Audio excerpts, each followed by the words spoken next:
Au milieu des emmerdes, nous n'en sommes qu'à l'apéro.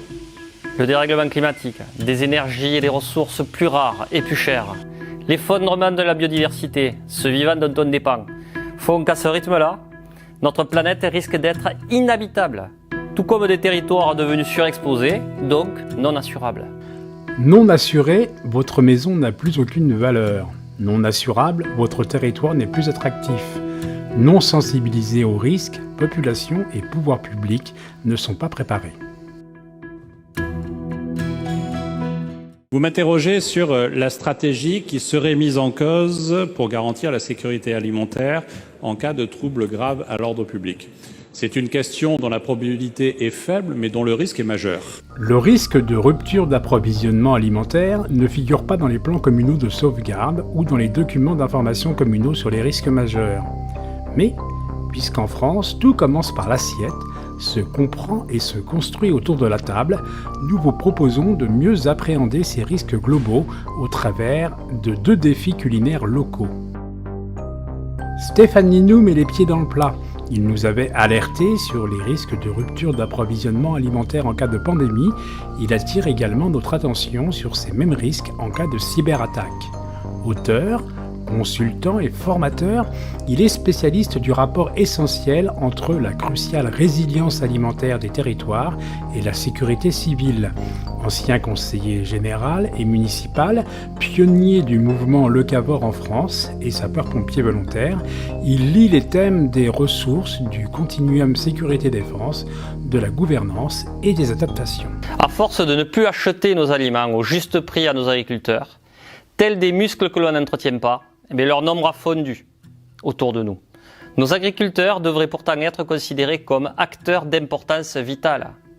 Nos territoires sont sous perfusion alimentaire et sous l'assistanat des balais des camions de la grande distribution.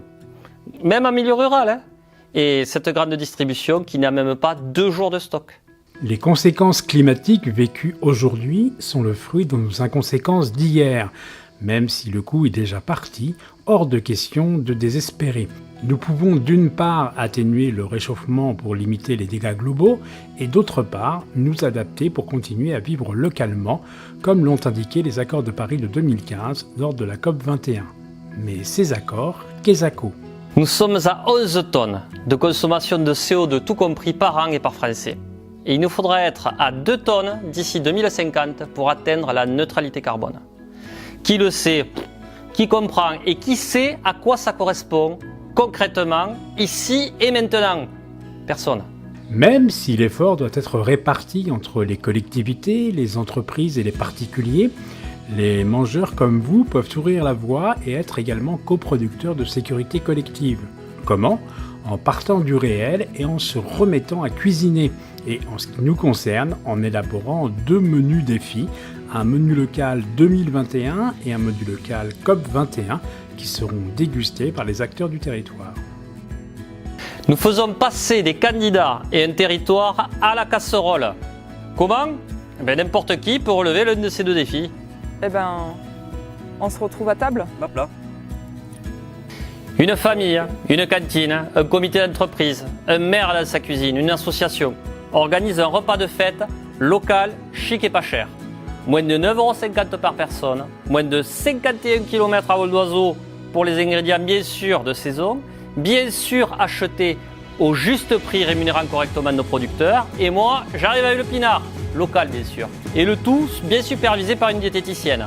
Pour le défi menu version COP21, c'est la même chose mais à moins d'1,6 kg d'équivalent carbone par personne. Rassurez-vous, les animateurs des projets alimentaires et territoriaux, des plans climat, air, énergie territoriaux et des plans communaux de sauvegarde se feront un plaisir de vous accompagner. Nous avons été éligibles et élus à la réalisation d'un PAT, un projet alimentaire territorial. La chargée de mission a pris contact avec toutes les personnes productrices sur le territoire. Elle a inscrit tout ça dans une thématique globale. Entre ces 2 menus désirables, c'est le chemin de la transition et de la résilience collective. Alors, on s'appelle, on se fait une bouffe ?